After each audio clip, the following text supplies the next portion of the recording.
Put your money where your mouth is. You have the method, but will you move mountains?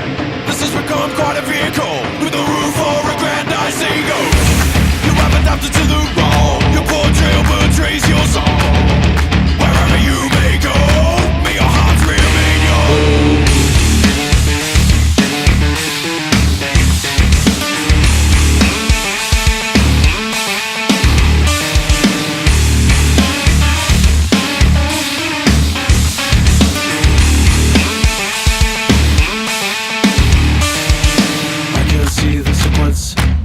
Transhuman influence, I maintain observance. Focused on radiance, you remain in silence. Language omniscient, I renounce surveillance.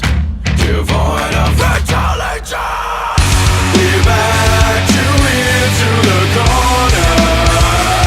Revolt your will.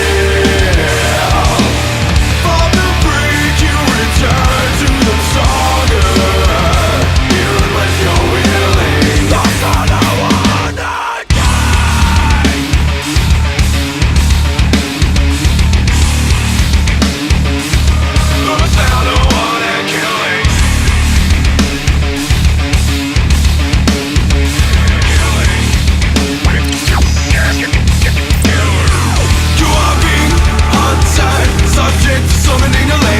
You have an altar, the altar of a faceless serpentine call over and on.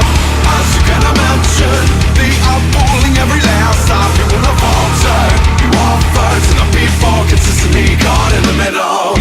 I'll stand for you and the coast is clear.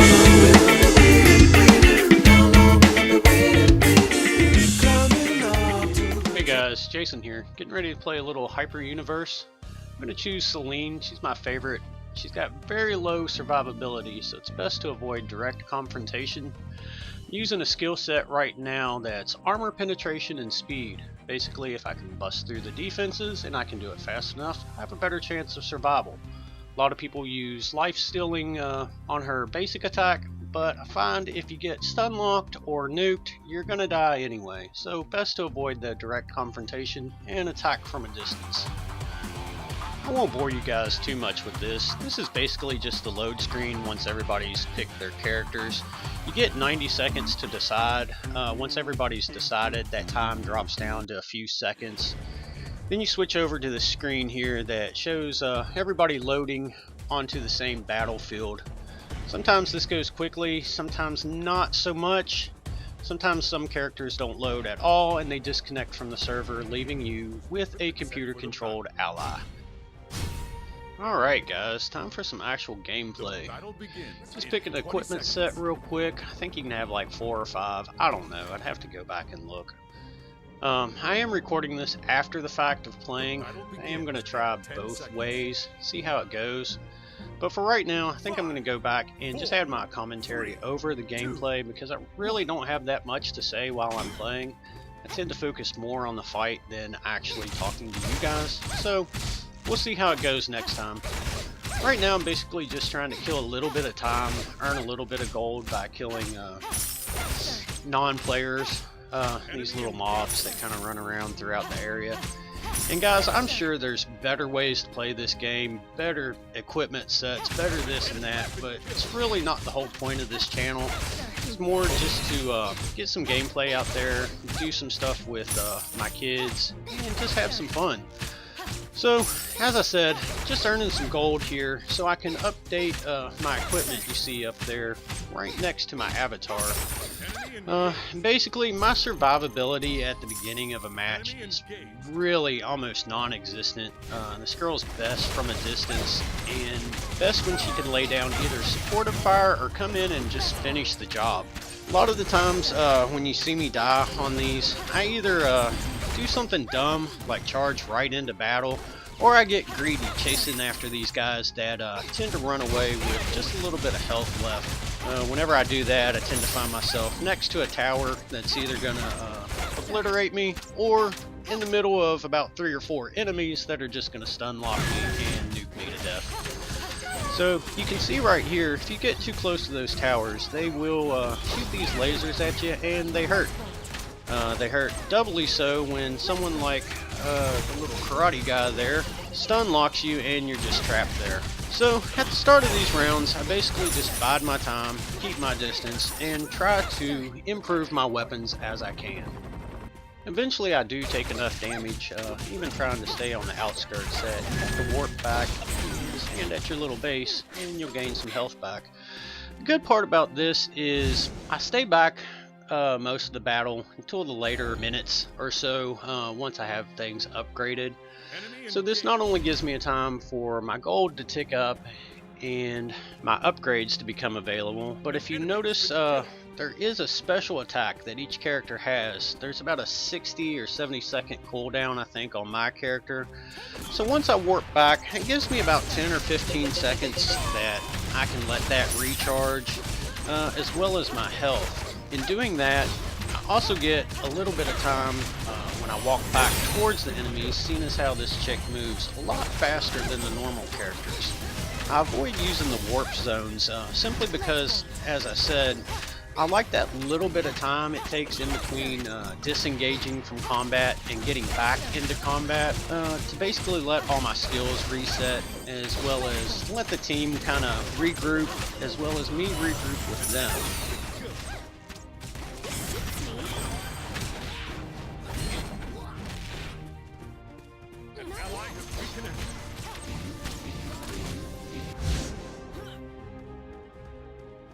So here you can see I'm flipping back to the base here, and again running instead of warping to one of my towers. In the early stages, it's easy for me to get greedy and run after a lot of these characters. I do my best not to, seeing as how it always ends in disaster, but it's really hard when they're running like a rabbit and you want to get a hold of them. So sometimes I'll come up here, take care of a couple enemies, help some people out with these.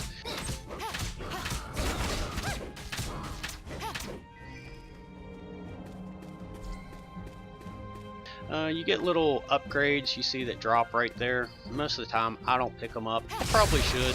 I'm sure there's a reason they're in the game.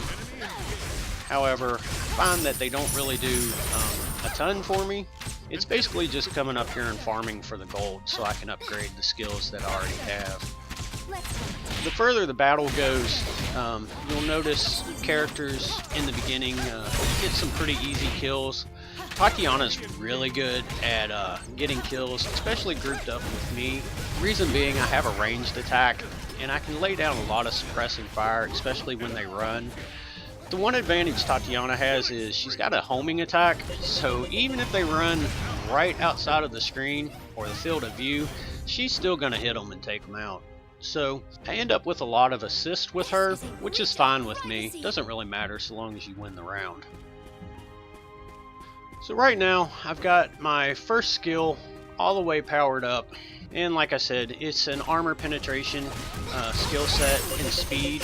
Basically armor penetration towards the beginning, simply because it makes killing these guys a little bit easier. They do have a lot of defense, and as many arrows as I can shoot at them, doesn't really matter if none of them are going through and none of them are really doing any damage. So I try to bump that up first. If the round keeps going and I'm able to, I'll use the last three skills, which are basically speed increases.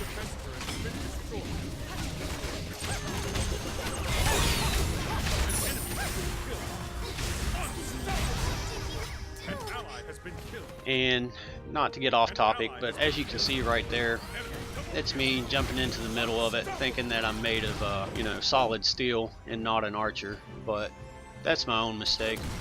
So you get to watch your other friends play and just kind of bite your tongue, wishing you could jump back in it. Certainly embarrassing. Enemy engaged. So here we go, earning more gold, running around, basically taking out towers and pushing yourself as far forward as you can. I know I haven't been using my special that much. It's really kind of moot at this point because I can't run that far forward without hitting a tower, and I can't really nuke these guys down fast enough to really warrant it, because they'll basically just dip out of battle once their HP gets low enough, and then I'm forced to chase them. Well, once I do that, as you guys can see from the 2 previous deaths, I usually just die. So for right now, I tend to let them run and just bide my time until I can really push as much as I can out of my skill set. Once the armor penetration and that really takes effect, you can start nuking these people down pretty quick, especially if you get 3 or 4 of them together. If you notice too, hanging out here right with Tatiana, we got about the same range as far as our attacks go. However, as I stated earlier, she's got a couple of homing attacks and a couple of things that can hit characters off screen. I don't, except for the one charged shot that I have, which I'm not sure if it's in this video or not, but I've caught a couple of people trying to escape with that.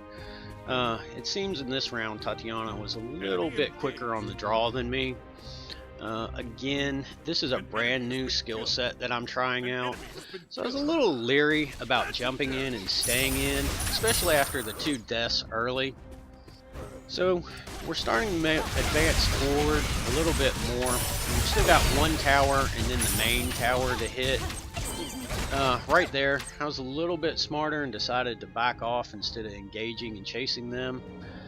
Remembering that that tower is just a few feet in front of me, and that probably would have been enough to kill me.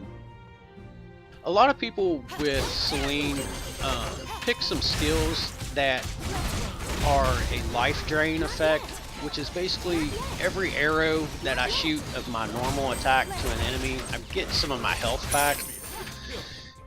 That's pretty cool and all, but I really find that as long as I stay on the outskirts, I really don't have a problem with dying. It's basically when I jump into the middle of the fray and really put myself in harm's way that I come up on the short end of the stick. So in lieu of using the life drain skill sets, I went ahead and chose stuff that's more for armor penetration, defense penetration, and speed. As you can see now, I'm starting to get a few kills under my belt. Attacks are starting to hit a little harder.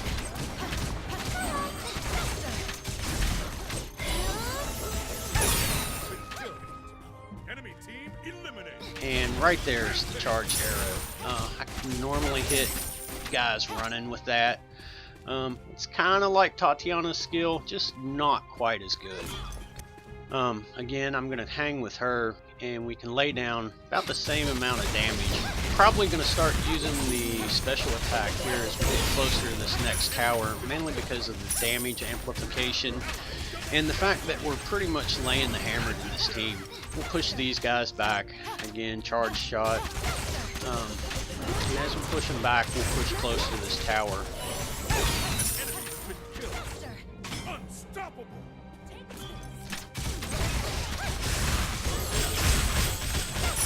Little blue guys that are hanging down at my feet here, they're basically our shields. As long as they're standing here by the tower, that's normally what it will hit first and leave us basically to put some DPS on the tower and hopefully get rid of it.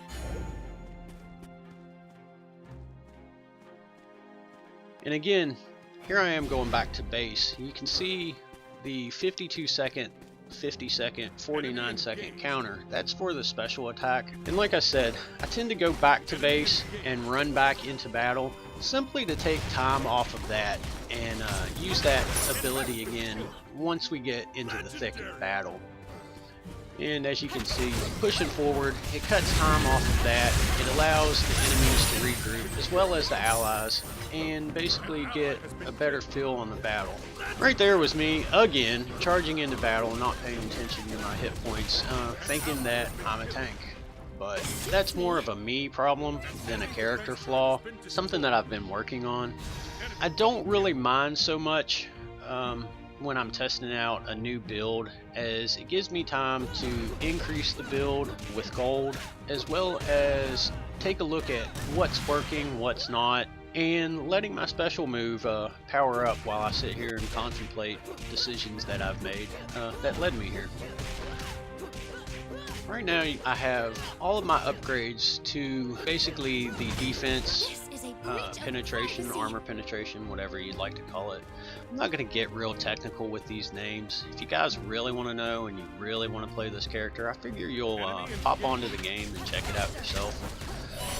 Right now there's not a whole lot as far as on the Steam community or message boards, unless you find some of the Korean sites where this game was developed, and use your basic Google translator to filter through that and find some character builds and some information. Otherwise it's all basically just trial and error at this point. Everybody's new. So we're at the final tower here and laying down some pretty heavy fire from everybody using the special attack and whatnot. Pretty sure I die here in a minute and then the tower blows up. So it's a pretty anticlimactic win, but I consider it a pretty successful run with this new build. I'm really not going to complain about it. I like it. I would have liked to see the last 3 talents I have fully played out so I could see just how quickly her attack speed bumps up. There's not much happening here except everybody trying to burn down this tower as quickly as possible. The round's basically over at this point, it's just a matter of time. But there it is. There's the tower gone and a round of Hyper Universe. Hope you guys enjoyed the video. This is our first one. They'll get better. So thanks for tuning in to West by God Gaming, and I'll talk to you guys next time. Deuces.